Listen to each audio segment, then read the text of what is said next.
And I call the surgeon.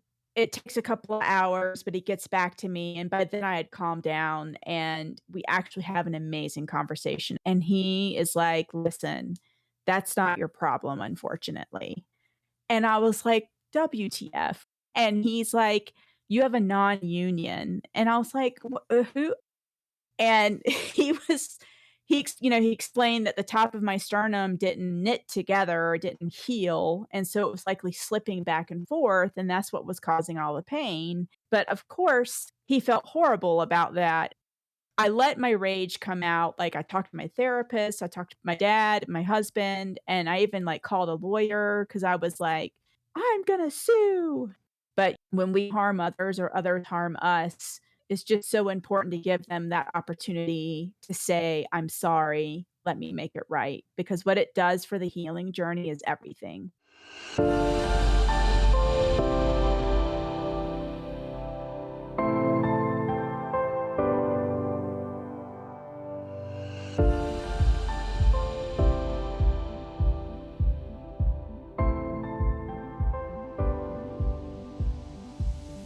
Welcome to Imperfect Heart, a place for you to join me, Jeff Holden, in conversations, discussions, and dialogue about our hearts and the impact myocardial bridges have on them.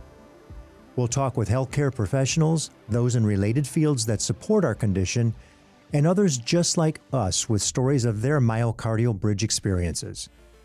It's my intention for this content to inform, educate, entertain, and even motivate or inspire you in your personal journey on dealing with a myocardial bridge.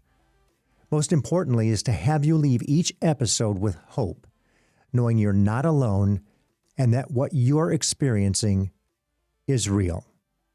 Boots Knighton has been an educator since the late 1990s in all facets of education: academics, ski instruction, even experiential education. Her greatest teacher, however, has been her heart, thanks to a surprise diagnosis in 2020 of multiple different congenital heart defects. She is now thriving after successful unroofing surgery on January 15th, 2021. It was not without incident, though, and I thought it important to share some of the challenged surgeries that can and do happen on our program as well. Everything doesn't always go perfectly, and her story is one of those. Boots also has a podcast, The Heart Chamber, that delves into stories of open heart surgery and recovery to support the fact that heart surgery can be an incredible opportunity to begin again in life and live life wide open. So, Boots, welcome to Imperfect Heart. Thank you for having me, Jeff. I am so excited to have you share your story because it's so different from the others that we've had. And I want to take a few minutes.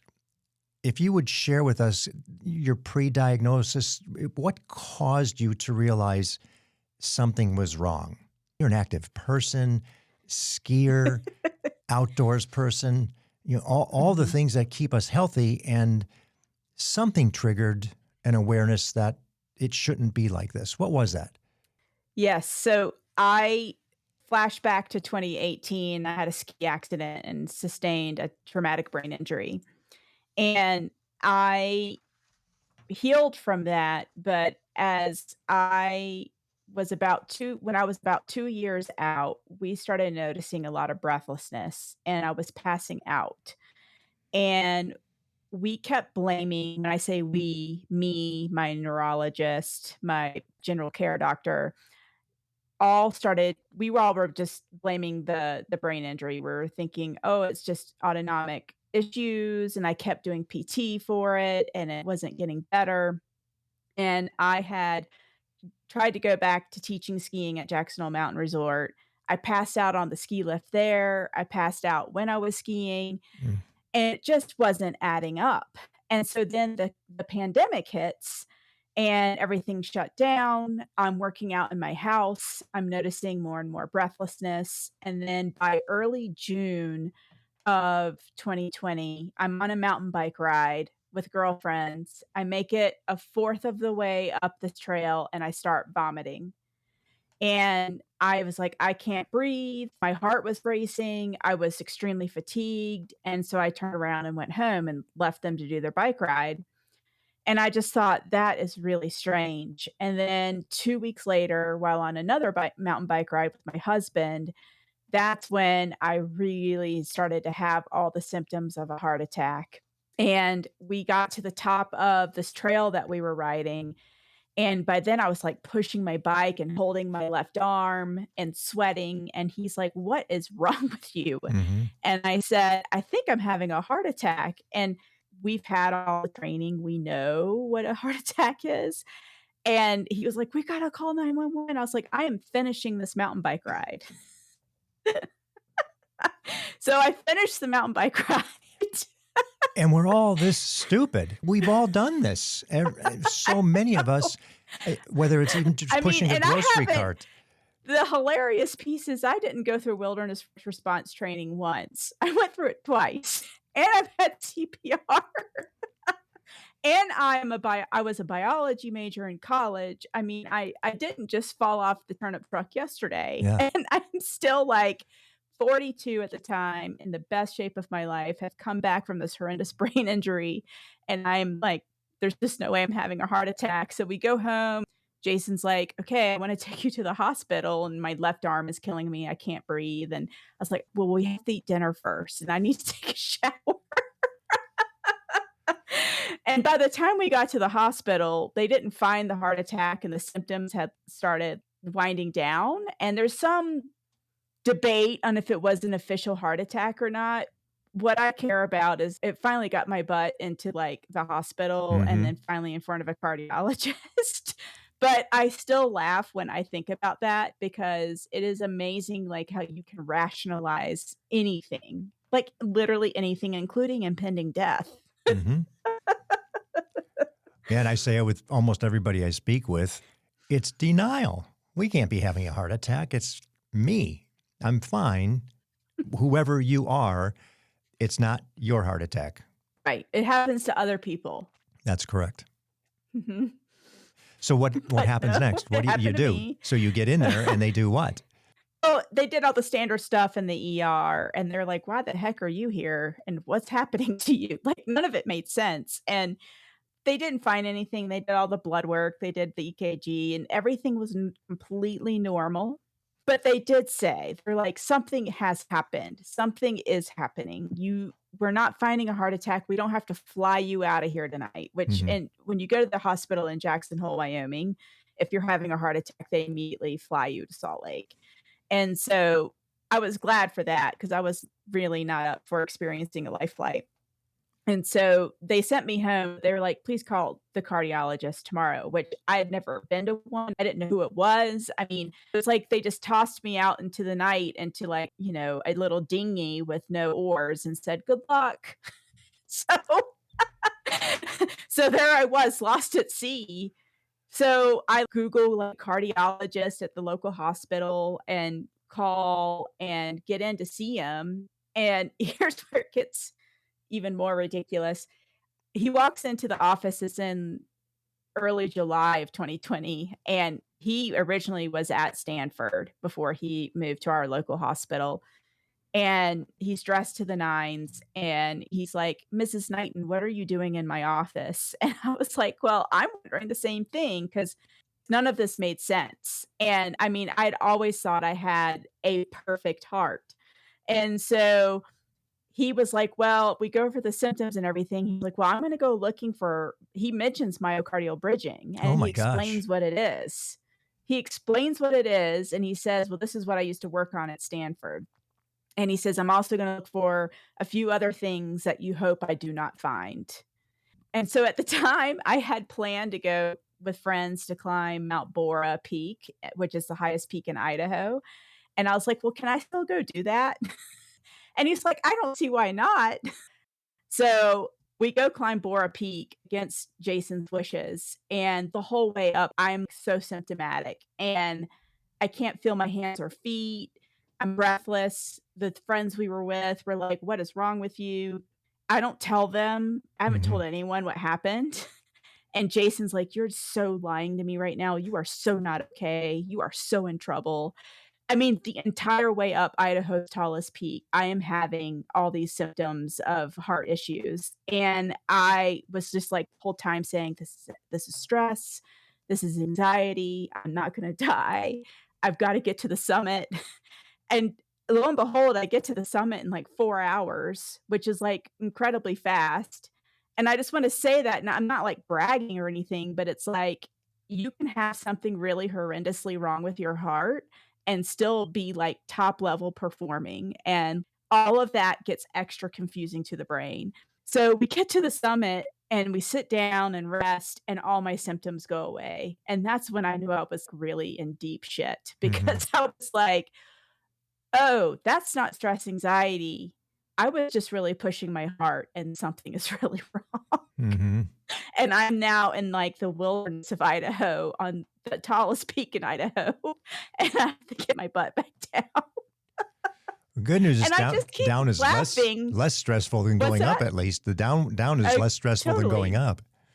Yeah, it's I keep laughing about it because it's just so absurd, and I'm willing to throw myself under the bus here because we all like I was saying in the beginning of our conversation, it's so easy to rationalize and deny and pretend, and all that does is potentially put you at risk of dying. Mm-hmm. So, when I got back down, and especially the next day, my heart really was not okay, it really effing hurt, Mm-hmm. and I called the cardiologist, and he immediately got me in for a stress echo, and he was like, "Okay, something's really going on." And so he found that I have a bicuspid valve, and but according to the stress echo, that wasn't the cause of my issues, and I was like, "What the heck is a bicuspid valve?" I'd never heard of it before, and I got no education about it. He just blew it off and said, "Don't worry about it." And I was like, "But this sounds really important." And he's like, "But it's not causing your symptoms," and he blew it off. And we're now mid-July and of 2020, and then every day I'm getting worse and worse and worse to the point I can't wash dishes, and here I had just climbed Bora Peak in 4 hours, and now I can't wash the dishes in my kitchen. And I call him back, and he's like, "Well, now we should do a heart CT." Mm-hmm. And we did, and that's when I learned about 3 myocardial bridges, and all the coronary arteries around my heart were hypoplastic. Mm. And And I for found the benefit of those not familiar, hypoplastic is. too small, like, they're undersized. So I received the CT report on, like, your patient portal, and I remember where I was sitting, what direction I was facing. I was facing west. It was 7:30 at night. My husband and my best friend were sitting with me, and we were having dinner. I knew where my cat was, my dogs were, I can picture it all. Like, it was just like where your timeline shifts, Mm-hmm. like, there's these timestamps in your life, and this was like that event. It was like the before and after, like, take the red pill or the blue pill kinda thing. Mm-hmm. And what was more upsetting was, okay, he told me he was gonna look for that, and he hoped he wouldn't find it, the myocardial bridging. He has his nurse call me the next day and says, "He's not worried about it. You have anxiety, you need to be working with a therapist instead." Hmm. And I had told him that I had already been treated for anxiety. I was on anxiety medication, and I have a very good therapist, and I do not have anxiety anymore. And this did not feel like anxiety. And she still pushed back and said, "No, this isn't your problem. You need to work with a different doctor." Wow. And I said, "I can't breathe anymore. I can't stand and wash my dishes." Well, it's just really bad anxiety. So thankfully, I had been, like, attuning my intuition for many years and learning how to, like, really listen to what my body is, like, telling me, and I thank my brain injury for that. And I knew that they were wrong. And so, long story short, I found the Facebook support group for myocardial bridging, and that's how I found out about Stanford. And I asked this former Stanford doctor for a referral to Stanford, and he said no, that it wasn't appropriate. So I referred myself to Stanford, and they accepted me. Wow.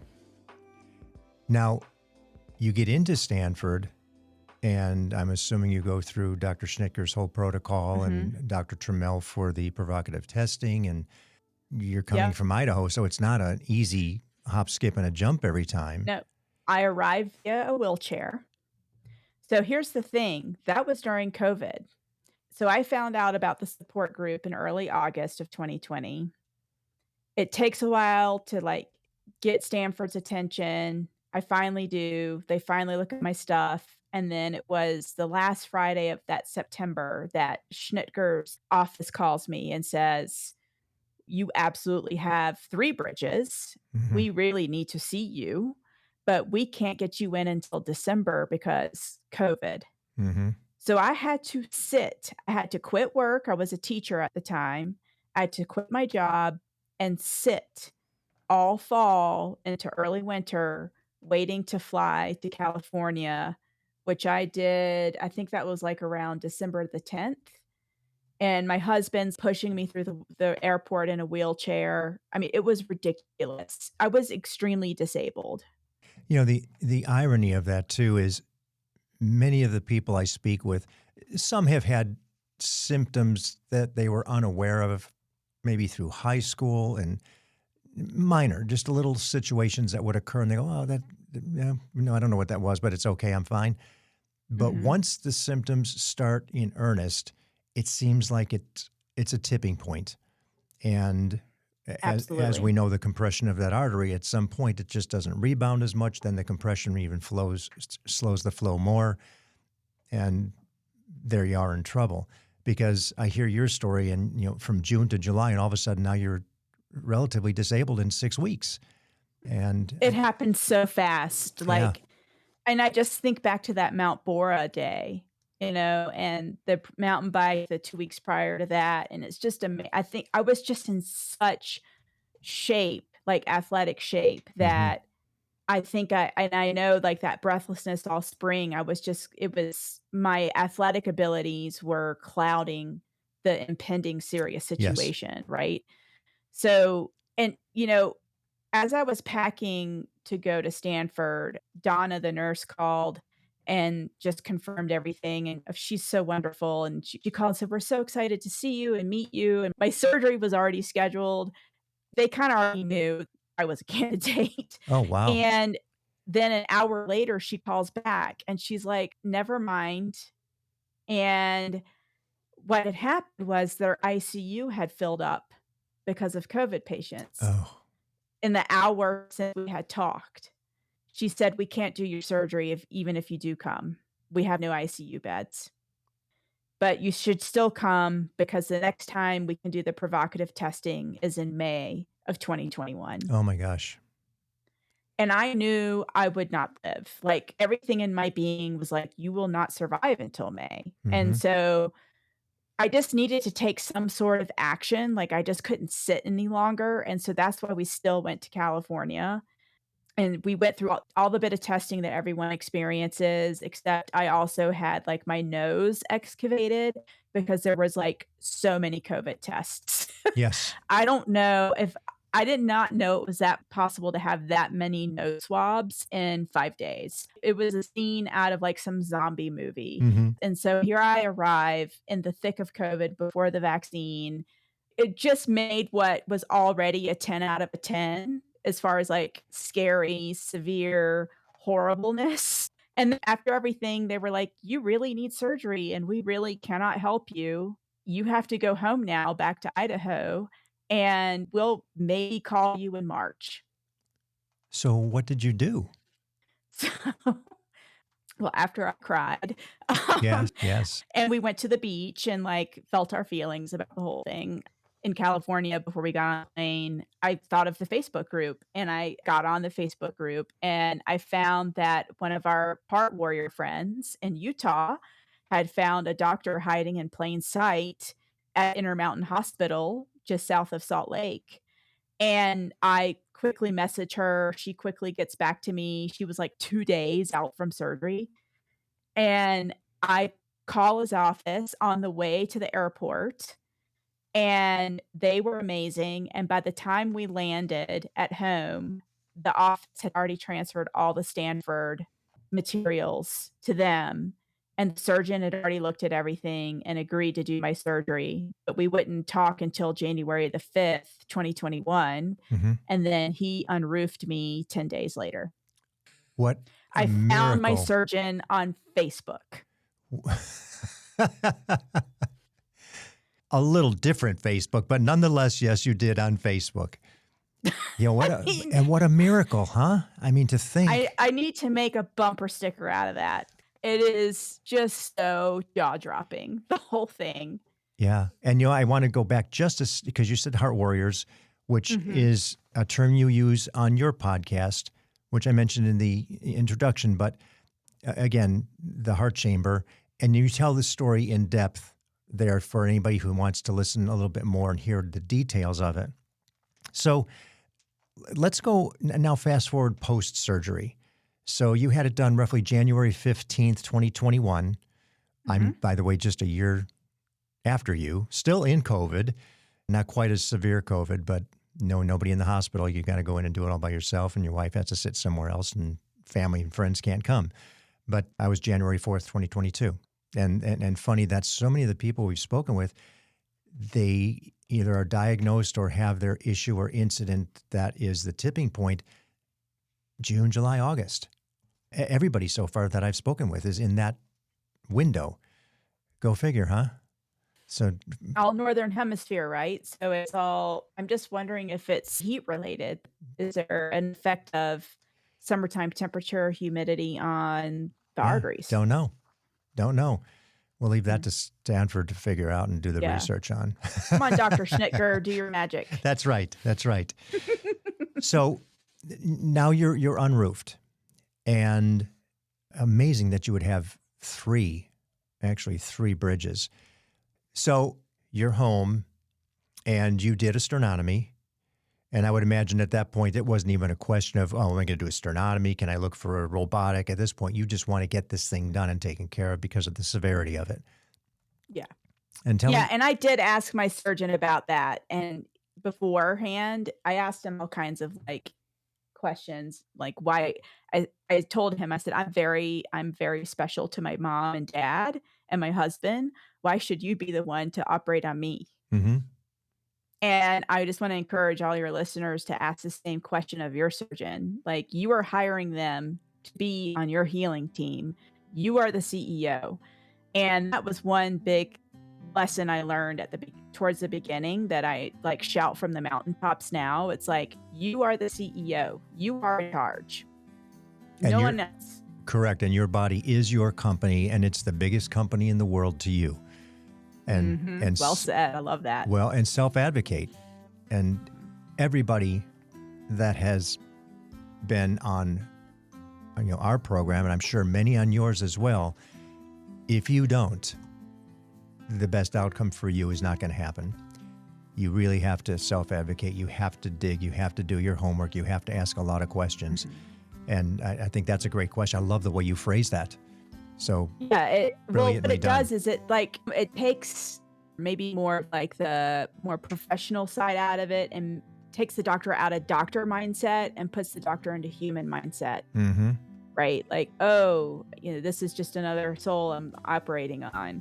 And he appreciated that question. It ended up being the best situation because since I also had the bicuspid valve, he's actually spent time looking at my bicuspid valve while I was under Mm-hmm. and really inspected it. And then when he sewed the myocardium back up, he sewed it up in a way that, like, should I need that bicuspid valve replaced, it should be a slightly easier surgery on me. Something about how he cut open the myocardium and sewed it back. He also told me that because he had inspected it, his main, like, focus is bicuspid aortic valves, and he thinks that I may be one of the lucky few who gets to keep mine my whole life. Wonderful. Crossing fingers. Well, you've got enough One other. heart surgery's enough. Yeah, I was just going to say you've got enough other things going on with that you don't need another complication. Mhm. Right, right. He So, also said in my surgery to speak to the hypoplastic arteries. So I'm kind of hypoplastic. I'm extremely small. So I'm only 5 pounds or five, not 5 pounds. Oh my gosh. I'm only 5 feet tall and I'm 100. And so he said, because I'm so small, that the small arteries are not a problem. But if I were any bigger, it would have been a major problem way sooner in life. mhm. So you get So home, and how do you feel? amazing. You noticed it right away. I noticed it when I walked from my ICU bed up to the PCU floor. Mhm. Very few people walk after surgery, and I wanted to walk. This was 24 hours post open heart, and Jason has video of it. In my mind, I was so fast. Yeah, right. Yeah, we all think I'm we're killing it when we sure get up. Look, you've never seen anybody like this, have you? Right? I mean, I was so lightning fast walking from the ICU. I'm pretty sure any snail that had been on the hallway that day would have passed me with flying colors, Yeah. but I know I felt really amazing, and I continue to feel amazing, Mhm. and, I mean, it was such a wonderful recovery for a while. Mhm. And and that's where I wanna get, Mhm. for a while. And, For a while. and then what? Yeah. And then what? Yeah. So, well, my mom died 9 weeks post open heart surgery, Mhm. Oh, I'm so and I'm an sorry only for that. child, and it was across the United States on the coast of South Carolina from where I live, and it just was not helpful for my healing. Mhm. And then I come back and I try to go back to my teaching job, and I start to notice that my right arm keeps getting zinged by something. Like I kept feeling these electrical shocks going down my arm. And it took until about late April for all the swelling to really go down completely from the sternotomy. And that's when the wires kinda started to poke through and say hello. And I called my surgeon in mid-May. It got to the point I couldn't take it anymore, and I Mhm. called him up, and he got on the phone with me, and he's like, "I was afraid this was gonna happen." So, basically, because I'm so petite, Ah, he said, petite women have a harder time keeping the wires, and I have no fat to cover them up, and so they had to come out. So in early June, I had them extracted, and then the summer kinda starts to roll through, and I'm battling, obviously, I'm grieving the loss of my mom. I have the cardiac blues. I mhm. absolutely had those, and I write about them. It's interesting, the cardiac blues hit when I was in the hospital. I went back and read my journal the other day in preparation for our visit today, and I didn't get specific about it, but that was a big piece too, and I was taking medications already for anxiety and depression, Mhm. and my surgeon warned me that cardiac blues are a thing, and I'm such a open mind to mental health. I've been working on my mental health for years. So I wasn't afraid of it, and I wasn't afraid to say I had it, and I have a good therapist. So I'm dealing with all that throughout the summer and having to re-heal the scar. That was such a bummer to have the scar open again. And I'm noticing the pain is getting worse and worse, but in a different way this time. So I wasn't getting electrocuted in my right arm as I was describing with the sternal wires. And I call my surgeon back and I'm like, I know y'all are probably sick of me, but something's still not right. They're like, let's order a CT scan. So they called my local hospital and got the CT scan going. Mm. Thinking it might be the heart. Yeah, we're just not sure. I was going to the gym and getting my heart rate up and everything was okay. So we weren't really even worried about the heart. I just had more like structural pain. Mhm. And so I'll never forget this. I'm laying in the CT machine and the CT guys were like, "Hey, why are you here?" And I said, "Well, I had all the wires taken out, but I'm still having pain." And so they're like, "Okay, we'll take a look." And they come back and they're like, "So you said you had all the wires taken out, right?" And I was like, "Yeah." And they're like, "Okay." So they go back into their little room and do some more imaging, and then all of a sudden, the radiologist is standing over me, and he was like, "Mrs. Knighton, I have some really uncomfortable news." And we're all wearing masks, right? So I can't see anyone's faces, and he's like, "You still have a wire in you." I had nothing to say, and usually I can laugh or swear or something, and Right. I remember I just froze. It was so beyond my comprehension of understanding because I was like, "But wait a minute, I had surgery for that." And he and these there's 3 men, this radiologist and the 2 techs, I thought they were gonna cry, like, they were devastated for me, Mm-hmm. and I'm still not saying anything, and he was like, "Listen, I can tell you're shocked." And he's like, "Get dressed, I'm gonna bring you back to my little cave where usually patients can't go, and I'm gonna show you." And he did, so he brings me back, and darn if there's not a little bit of wire that had broken off in my sternum. And and so I go through the typical and appropriate emotions about that, the rage, the disbelief. I may have sworn enough for an entire lifetime, and I call the surgeon. It takes a couple of hours, but he gets back to me, and by then I had calmed down, and we actually have an amazing conversation about it, and he is like, "Listen, that's not your problem, unfortunately." And I was like, "WTF? What do you Mm-hmm. mean?" And he's like, "You have a non-union." And I was like, who?" All this, like, I swear every time I turn around, I was in medical school all over again. Mm-hmm. And he explained that the top of my sternum didn't knit together or didn't heal, and so it was likely slipping back and forth, and that's what was causing all the pain, and that it probably wasn't that little tiny bit of wire that was stuck. But of course, he felt horrible about that, and that this is, like, something I wanna share with listeners. I let my rage come out. I talked to my therapist, I talked to my dad, my husband, and I even called a lawyer because I was like, "I'm gonna sue." So, Mm-hmm. I went through like 24 hours of all the necessary emotions. I let them just rise and flow through me. And then I arrived at this place of compassion because I this doctor is so amazing and he's so kind and humble and filled with grace, and he had made a mistake. And I had 2 choices. I could sue, but what would that mean? Who would that help? My pocketbook temporarily, Mm-hmm. but that was about it. And it would affect how he did his work. It would affect my healing in a negative way because 'cause I'd be holding on to this resentment. So Yep. I chose love and I chose forgiveness. And when he called and to talk to me about it, he said, "Listen, I know you probably don't ever want me to touch your body again, but I appreciate opportunity of fixing my mistake."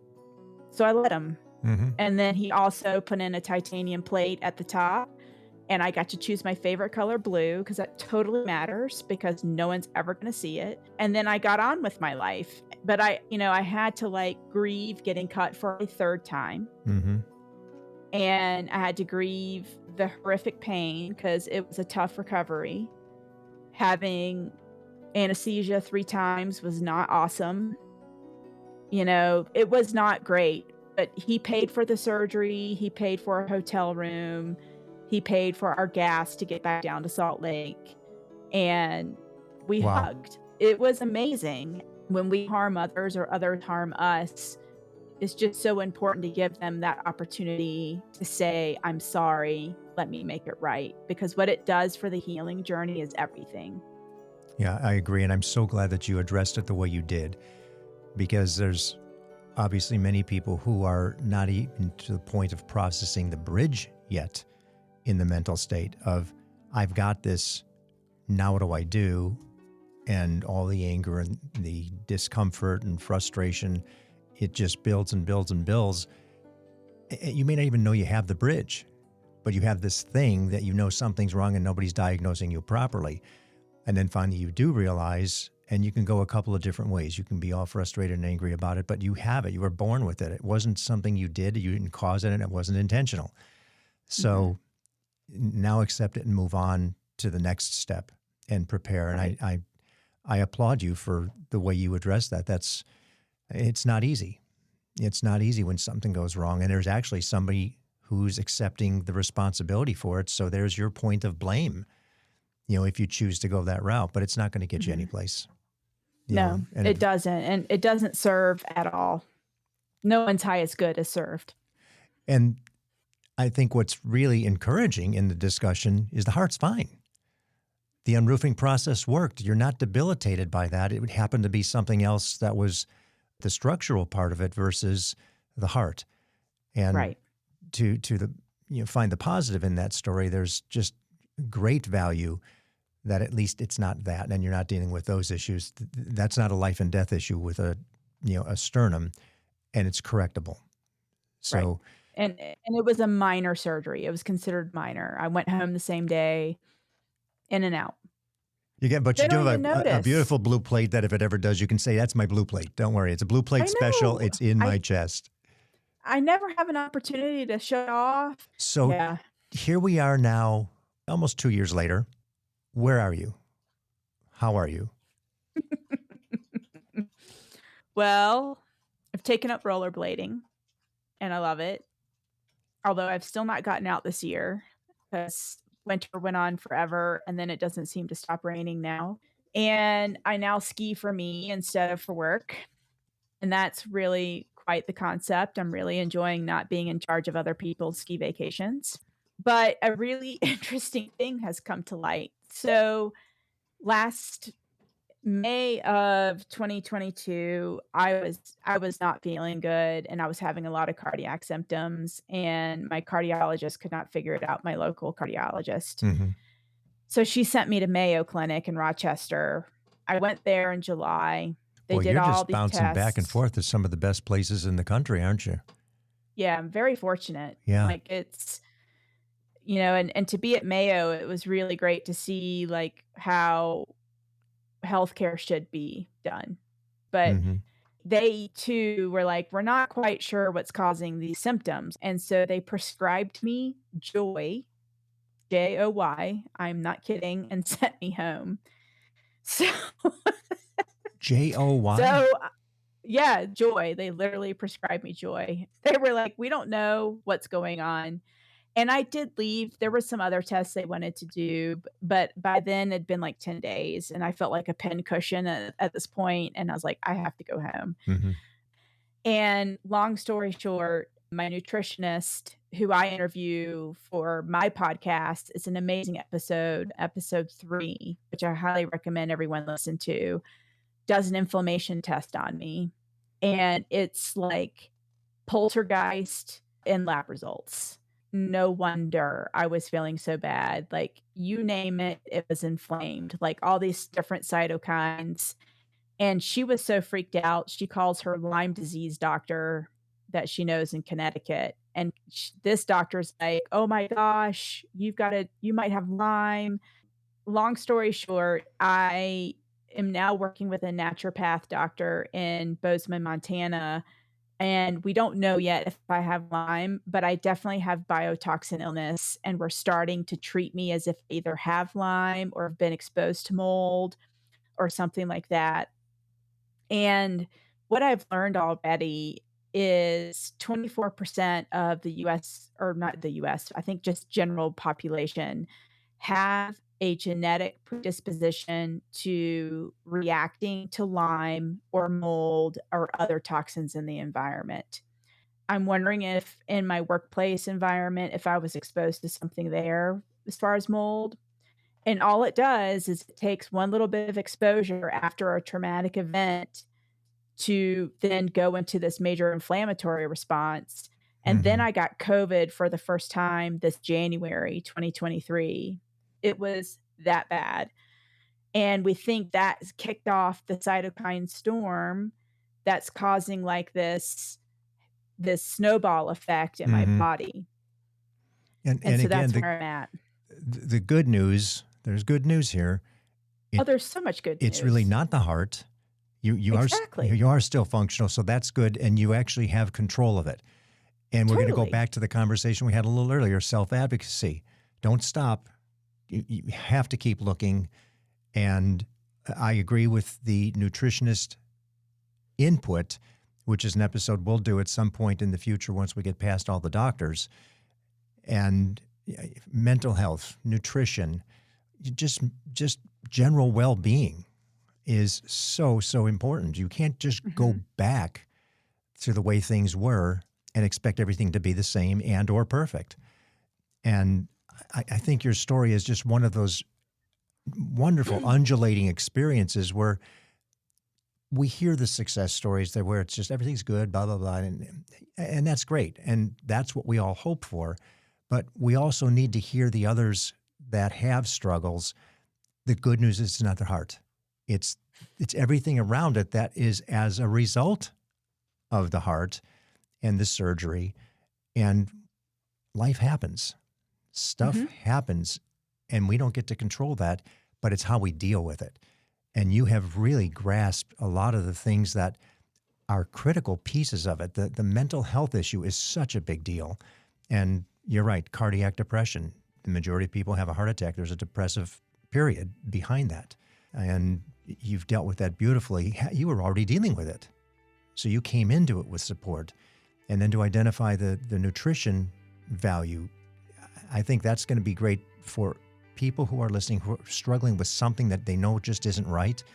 And maybe mental health is good and heart's good, physically good, but something's just not right. There's a place to look. And we overlook that Yes. often. I eat well, I'm doing everything fine. That doesn't mean that you can't have inflammation, which is so many times a cause of an issue. Right, and, Nurse Georgie, my nutritionist, we talk about what would be the dream case, like, the dream scenario of going into surgery, and you know how we had to do all that blood work to get ready for Yes. surgery, to make sure you wouldn't die? No one checks for inflammation, no one checks your vitamin D, your B levels, magnesium, right? Like, well, maybe they check magnesium, but Magnesium, right?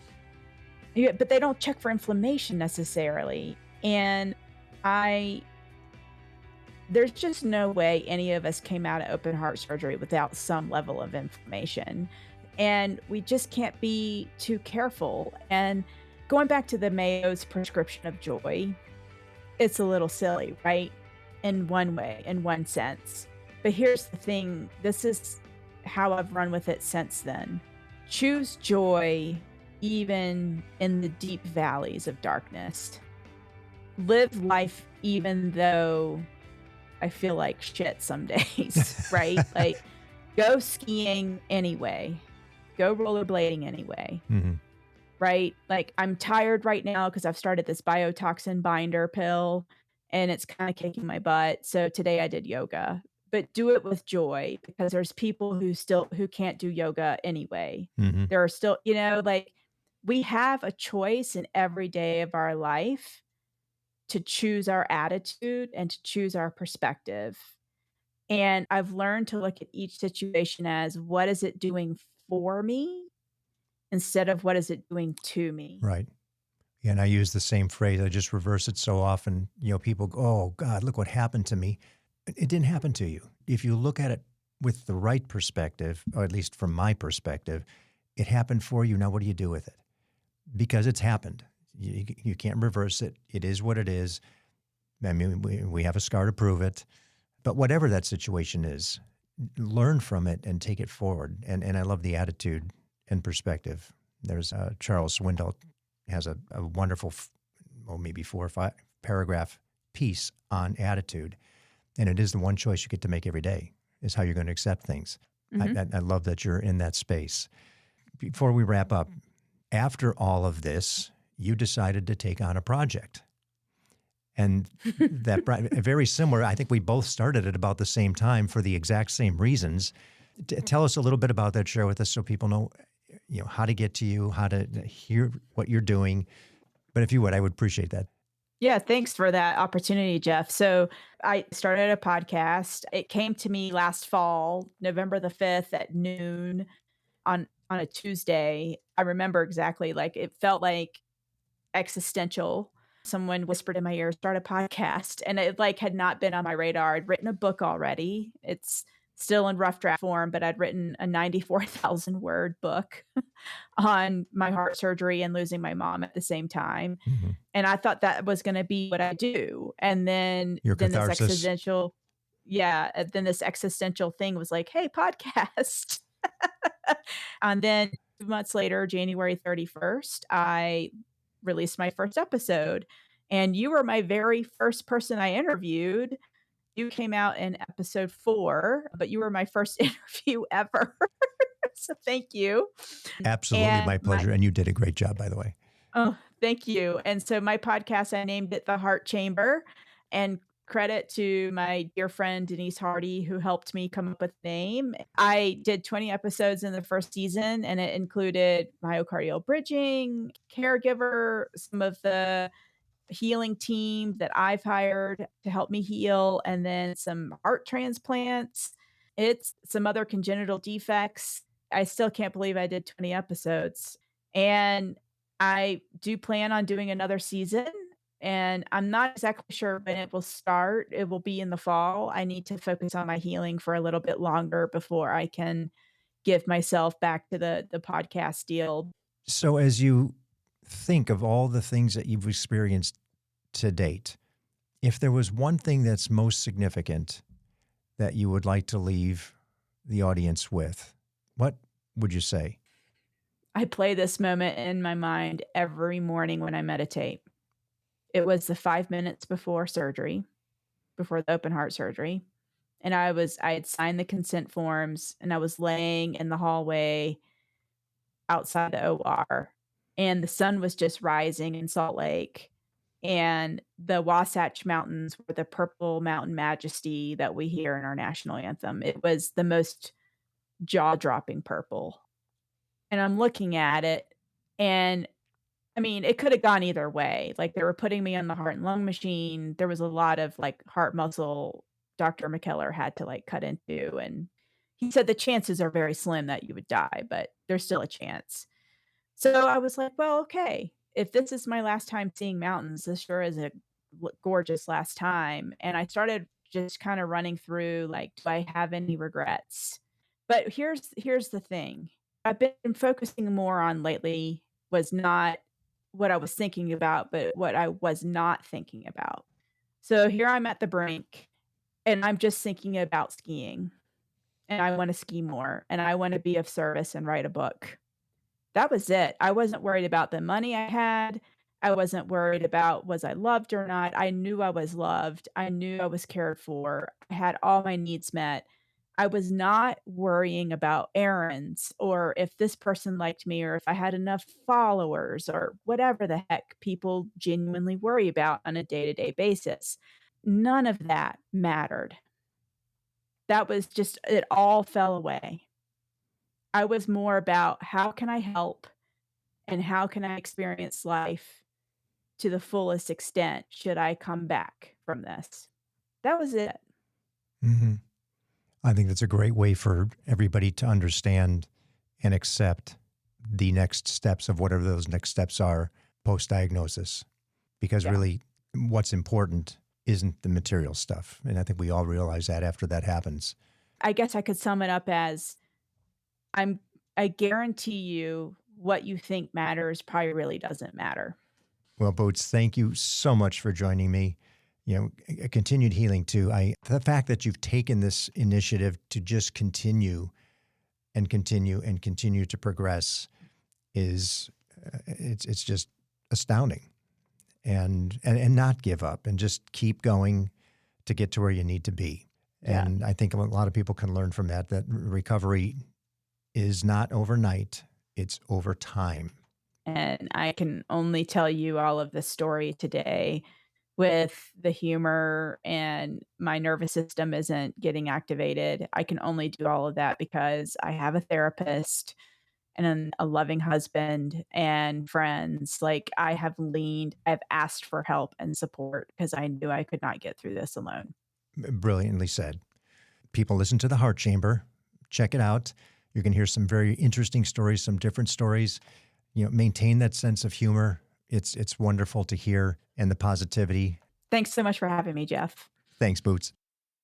Thank you for listening to Imperfect Heart. It's my hope that this information helped in some way to improve your situation or will help you better understand this condition. More importantly, that it gives you hope through stories that there is help and you most certainly are not alone.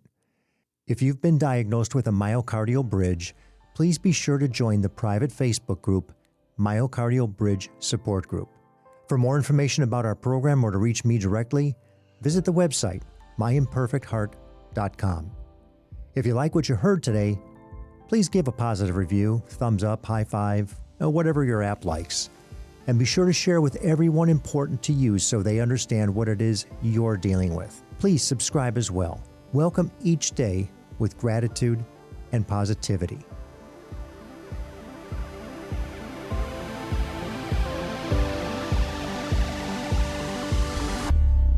The views and opinions expressed in this program are solely those of the host and the guest and are not intended to provide, nor are they a suitable substitute for, professional care by a doctor, therapist, mental health professional, or other qualified medical professional. Imperfect Heart is a production of Hear Me Now Studio.